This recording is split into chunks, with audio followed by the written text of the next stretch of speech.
Magandang araw. Kung Kristiyano ka, alam mo na sigurado kung sino si Jesus, tama ba? Ngunit, paano kung sabihin ko sa iyo na ang larawan ni Jesus ay lubos na nag-iiba-iba sa buong mundo, depende sa pananampalataya?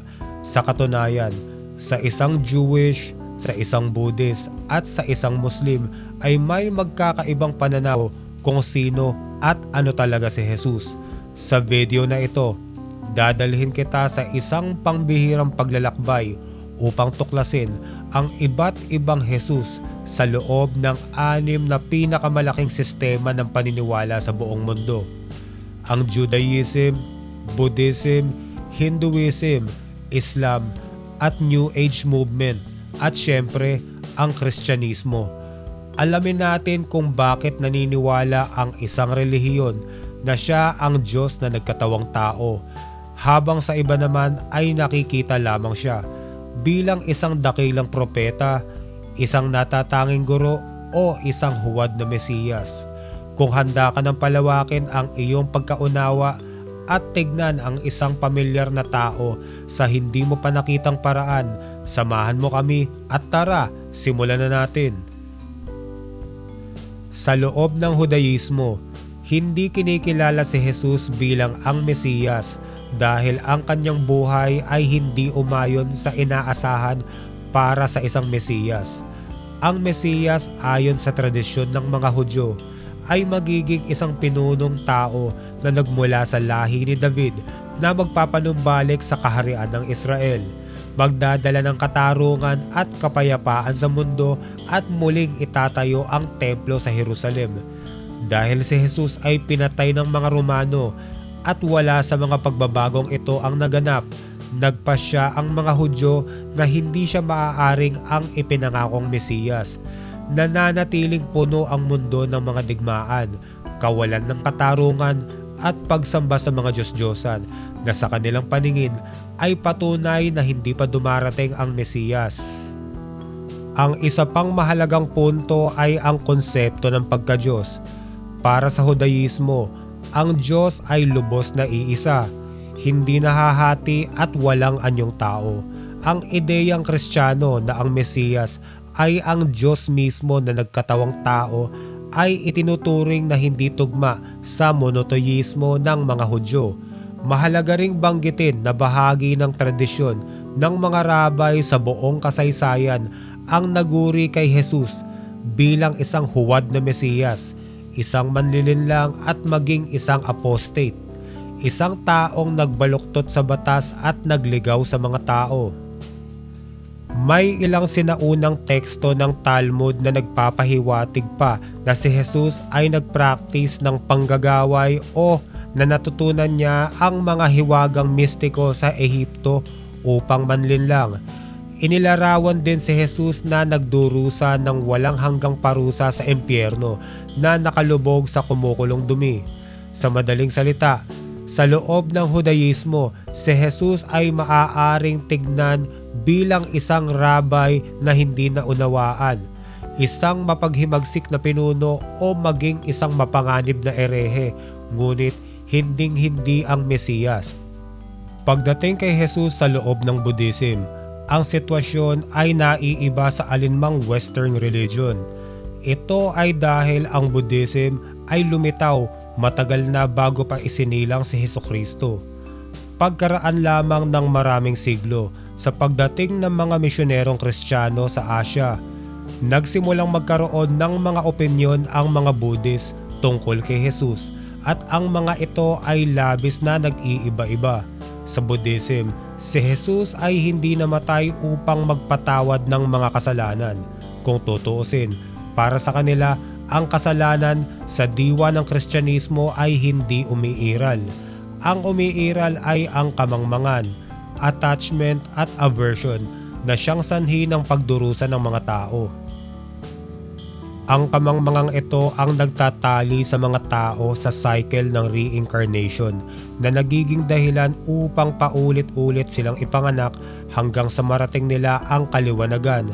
Ang pinakakaraniwang pananaw ay si Jesus ay isang dakilang guro ng espiritualidad, isang taong naliwanagan na namuhay ayon sa mga pagpapahalagang halos katulad ng mga turo ng mismong Buddha, tulad ng compassion, humility at detachment sa materialismo.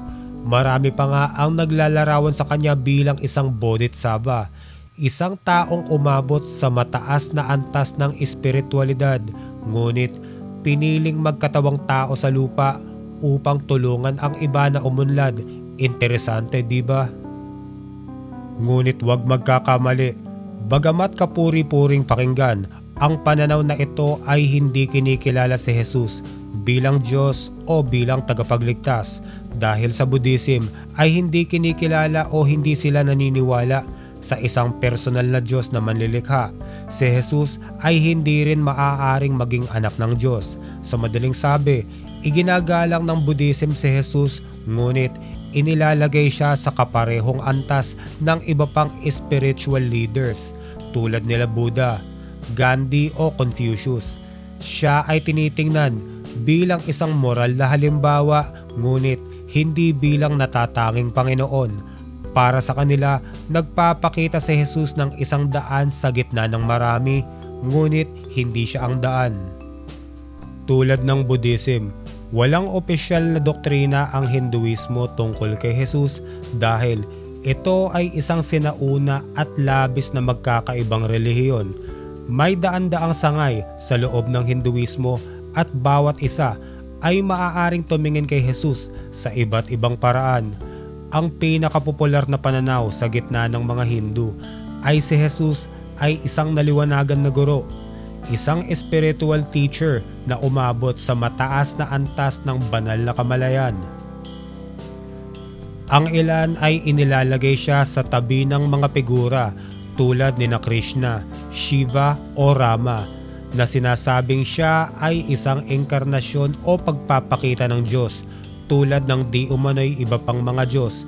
Gayunpaman, hindi ito nangangahulugang si Jesus ang tanging Diyos tulad ng itinuturo ng Kristyanismo.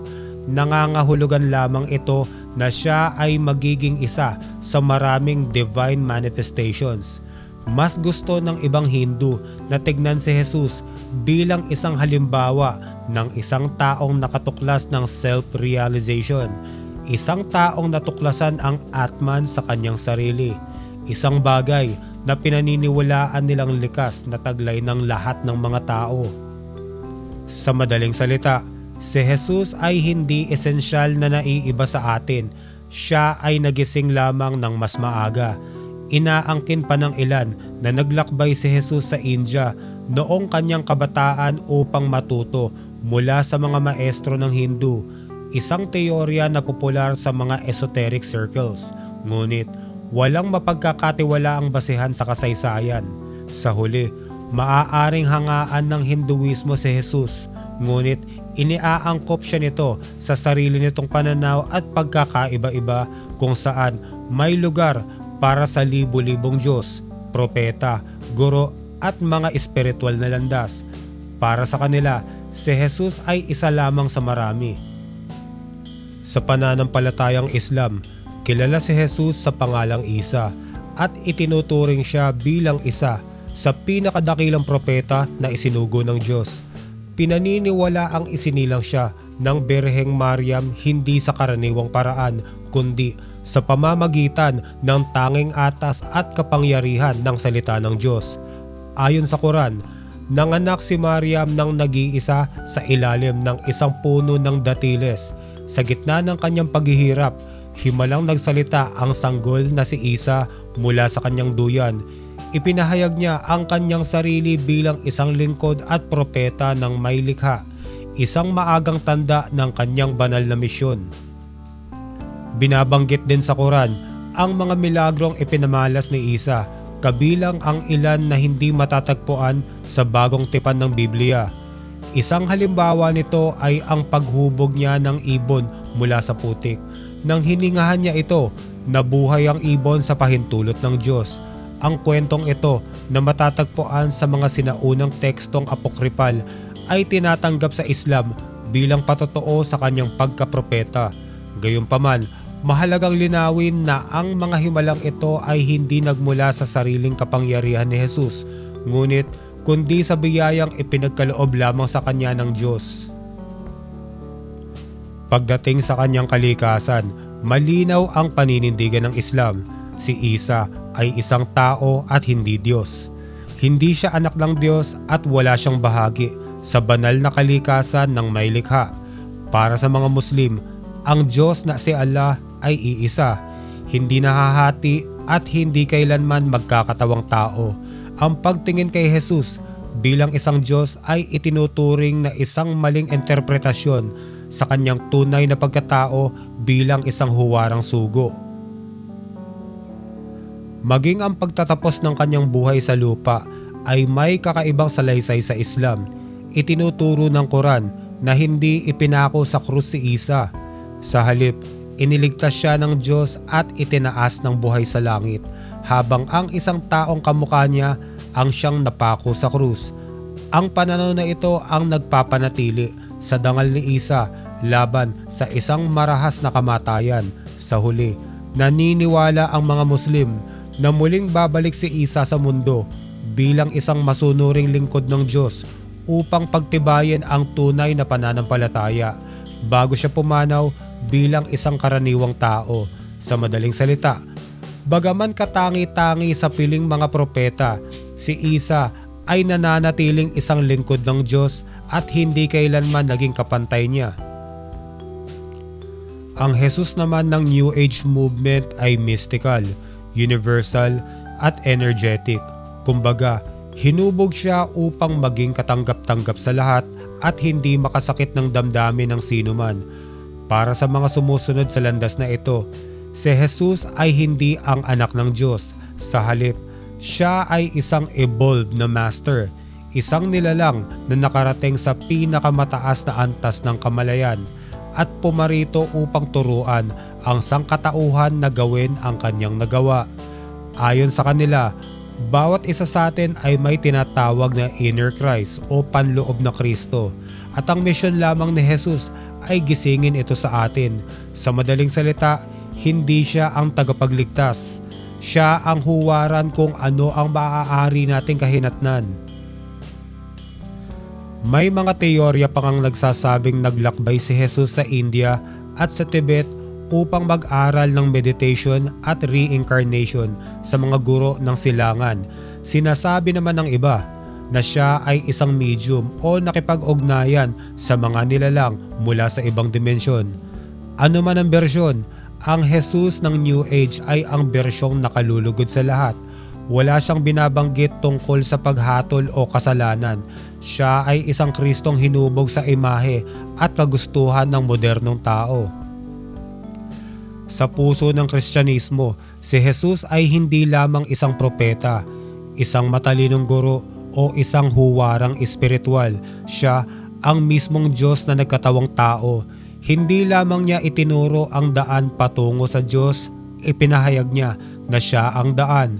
Ito ang dahilan kung bakit para sa mga Kristiyano, ang kasaysayan ng mundo ay nahahati sa dalawa: ang panahon bago si Kristo at ang panahon pagkatapos niya. Itinuturo ng pananampalatayang ito na si Jesus ay isinilang ng Birheng Maria at namuhay ng walang bahid ng kasalanan upang ipakita ang tunay na mukha ng Diyos sa tao. Sa huli, kusang loob siyang namatay sa krus hindi bilang biktima ng politika ng Roma, kundi bilang ang kordero ng Diyos. Inialay niya ang kanyang buhay bilang ganap na hain para sa mga kasalanan ng sanlibutan. Ngunit hindi doon nagtatapos ang kwento.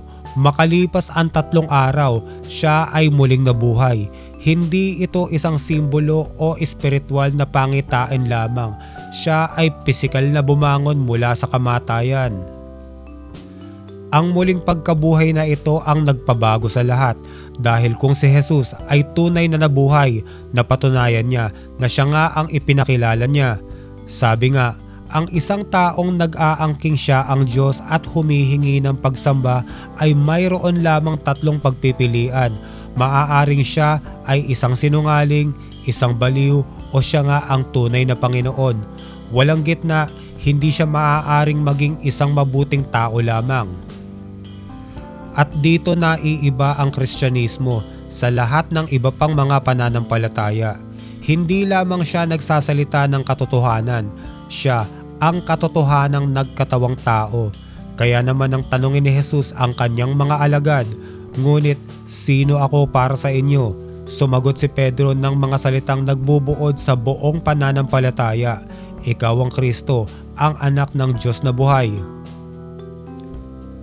Ito ang esensya ng Kristyanismo. Hindi ito isang sistema o relihiyon ng taong pilit na umabot sa langit. Ito ay kwento ng Diyos na bumaba sa lupa upang abutin tayo.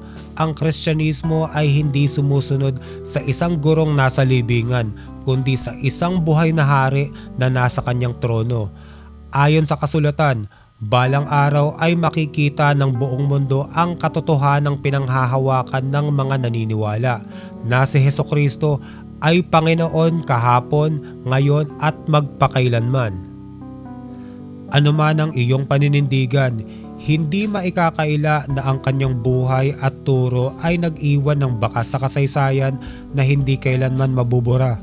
Maraming salamat sa inyong pagsama sa paglalakbay na ito. Naway magsilbi itong hamon sa bawat isa. Huwag lamang tayong makinig. Patuloy tayong magsaliksik at ipahayag ang katotohanang nagpapalaya sa ating lahat. At kung nagustuhan nyo ang video na to, maaring mag-like, share at subscribe para palagi kayong updated sa susunod nating mga video. Hanggang sa muli mga kaibigan!